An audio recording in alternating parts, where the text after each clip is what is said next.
হবে গোরা গোরা, ধরা দিলে তোমার মন ভাঙা হবে গোরা গোরা। তুমি কোন শহরের মাইয়া গো, লাগে গোরা গোরা। তোমার এসে দেখলে পরে, তোমার এসে দেখলে পরে পুরা মাথা ঘোরা ঘোরা, লাগে গোরা গোরা। মানে থাকে না যে হঠাৎ করে ঝড় আসলে যেটা হয়, সব থেকে মজার কথা তুফানের যেদিন টিজার বের হয়েছিল তখন রেমাল চলছিল অ্যান্ড আমরা বন্ধ ঘরে ছিলাম অ্যান্ড আমি নিউজ পড়ছিলাম অ্যান্ড নিউজ পড়ার সময় আমার এটা কনসার্ন ছিল যে ও মাই গড অনেক মানুষের প্রবলেম হচ্ছে। তো কিন্তু ওদিকে থেকে তো আপনার লাভ হচ্ছে। ভালো কথা কি, এই এন্টারটেইনমেন্ট ইন্ডাস্ট্রিতে যেটা হয় আমরা যেটা করি মানুষকে হাসাতে পারি, নাচাতে পারি, অনেক কিছু করতে পারি। তো গান এমন একটা জিনিস, তো আমার গানে যে বাংলাদেশ আর আমার তো ছোট বাট প্রীতম ভাইয়া is there, he is the king over sharing this song. So উনি যে এটা করতে পেরেছে এটাই আমাদের অনেক বড়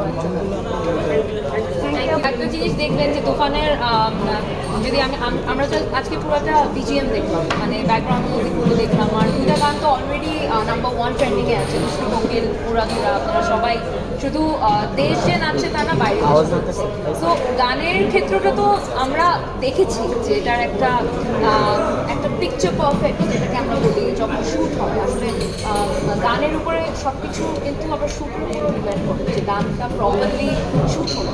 so I think that was good.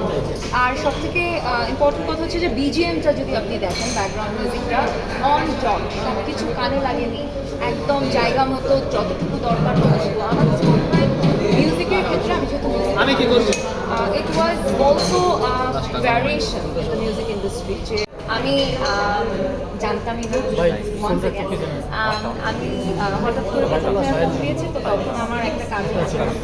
পরের দিন আমরা তো প্রীতম ভাই আমাকে 4 লাইনের জন্যই দেখেছি। তো আমি ইউজুয়ালি জিঙ্গলস অনেক কিছু করেছি, ভাবি ভাইয়ের সাথে গান করেছি। তো আমার কাছে মনে হয় আমাকে একটা জিঙ্গলের জন্য দেখেছি, বাট এটা যে একটা ফিল্মের ব্যাপারে আমি জানতাম না। It's my first film playback.